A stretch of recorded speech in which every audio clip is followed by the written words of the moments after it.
Ready করে নিয়েছি একদম নতুন একটা রেসিপি, লবস্টারের ঝাল। আমি তো এই প্রথমবার ট্রাই করলাম, আপনারা কি ট্রাই করে দেখেছেন বন্ধুরা? অতি অবশ্যই বাড়িতে এই পদ্ধতিতে একবার ট্রাই করে জানাবেন কেমন লাগলো। নমস্কার বন্ধুরা, টেস্টি অ্যান্ড ওয়ান বাইট চ্যানেলে আপনাদের স্বাগত। প্রিয় বন্ধুরা, কেমন আছেন? আশা করি আপনারা ভালোই আছেন। আজকের রেসিপি লবস্টারের ঝাল।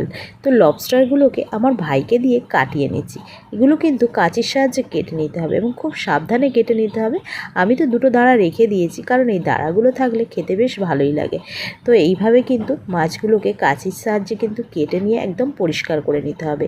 যে সকল বন্ধুরা ভিডিওটাকে দেখছেন তাদেরকে অনুরোধ রইল পুরো ভিডিওটা দেখার জন্য। রেসিপিটা আপনাদের ভালো লাগলে একটি লাইক, একটি সাবস্ক্রাইব করে আপনাদের প্রিয় চ্যানেল টেস্টি অ্যান্ড ওয়ান বাইটের পাশে থাকবেন।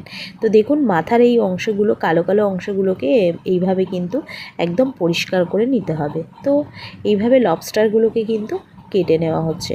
তো এই দেখুন, লবস্টারগুলো একদম গোটা গোটা। এখানে 3খানা লবস্টার নিয়েছি। এখানে লবস্টারের মধ্যে আমি দিয়ে দিচ্ছি লবণ আর হলুদ গুঁড়ো দিয়ে হাতের সাহায্যে কিন্তু খুব আস্তে আস্তে লবস্টারটাকে আমি এইভাবে মাখিয়ে নিচ্ছি। লবণ আর হলুদগুলোকে মাখিয়ে নিয়ে 10 মিনিট রেস্টে রেখে দেব। তো এগুলোকে 10 মিনিট আমি রেস্টে রেখে দিয়ে একটা মশলা রেডি করে নেব। এখানে প্রায় হাফ মাটি মতো নিয়ে নিয়েছি সর্ষে, আর এখানে নিয়ে নিয়েছি কাজু কিশমিশ। এগুলোকে বেটে নেব। কড়াইতে দিয়ে দিচ্ছি সরিষার তেল। তেলটা গরম হলে এক এক করে লবস্টারগুলোকে ছেড়ে দিলাম। ছেড়ে দিয়ে উল্টে পাল্টে হালকাভাবে ভেজে নেব। খুব বেশি ডিপ ফ্রাই করার দরকার নেই। দেখুন বন্ধুরা, এইভাবে কিন্তু ভেজে নিচ্ছি।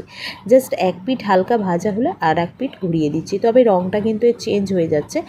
এইভাবে ভেজে নিতে হবে। তো ভাজাগুলো হয়ে গেছে, আমি কিন্তু তুলে নিলাম। ওই তেলের মধ্যে দিয়ে দিচ্ছি কালো জিরে, দিয়ে এবারে নাড়াচাড়া করে ফোড়নটাকে ভেজে নিয়ে একটা মিডিয়াম সাইজের টমেটম দিয়ে একটু নাড়াচাড়া করে নিয়ে এখানে প্রায় 2.5 চা চামচ মতো দিয়ে দিলাম আমি সর্ষে বাটা, আর দিয়ে দিলাম 1 চা চামচ মতো কাঁচা লঙ্কা বাটা।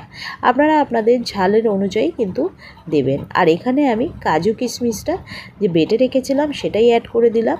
দিয়ে দিলাম অল্প পরিমাণে জল, আর দিয়ে দিলাম এখানে লবণ স্বাদ অনুযায়ী, আর হলুদ দিয়ে দিলাম হাফ চা চামচ মতো। দিয়ে লো ফ্লেমে খুব ভালোভাবে কষে নিতে হবে। কষা হয়ে গেলে এখানে আমি অল্প পরিমাণে জল অ্যাড করে দিয়ে ঝোলটা ফুটতে শুরু হলে আমি এক এক করে মাছগুলোকে দিয়ে দিলাম। লবস্টার পিসগুলোকে দিয়ে ভালো করে উল্টে পাল্টে আমি কিন্তু ফুটিয়ে নিয়েছি প্রায় 5 মিনিটের মতো।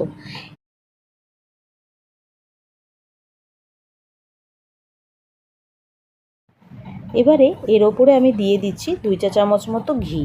দিয়ে ভালো করে আবারও আমি নাড়াচাড়া করে নিচ্ছি উল্টে পাল্টে। আবারও আমি প্রায় 2 থেকে 3 মিনিট মতো ফুটিয়ে নিয়ে নামিয়ে নিলাম। রেডি হয়ে গেছে লবস্টারের ঝাল। ওপর দিয়ে গার্নিশিংয়ের জন্য আমি দিয়ে দিচ্ছি ধনিয়া পাতা। গোটা গোটা ধনিয়া পাতাই এখানে আমি টুকে নিয়েছিলাম, সেগুলোকেই দিয়ে দিলাম। রেডি হয়ে গেছে লবস্টারের ঝাল রেসিপি। বাড়িতে এইভাবে একবার ট্রাই করে কমেন্ট করে জানাবেন রেসিপিটা কেমন লাগলো। রেসিপিটা ভালো লাগলে আপনাদের প্রিয় চ্যানেল টেস্টি অ্যান্ড ওয়ান বাইটে একটি লাইক, একটি সাবস্ক্রাইব করে পাশে থাকবেন, আর তার সঙ্গে বেল আইকনটা প্রেস করে দেবেন। বেল আইকনটা প্রেস করলে সবার আগে নোটিফিকেশান আপনাদের কাছে পৌঁছে যাবে আমি যে নতুন নতুন ভিডিওগুলো ছেড়ে থাকি। আর তার সঙ্গে ভিডিওটাকে বেশি বেশি করে শেয়ার করে দেবেন। আমি আবার একটা নতুন রেসিপি নিয়ে হাজির হব।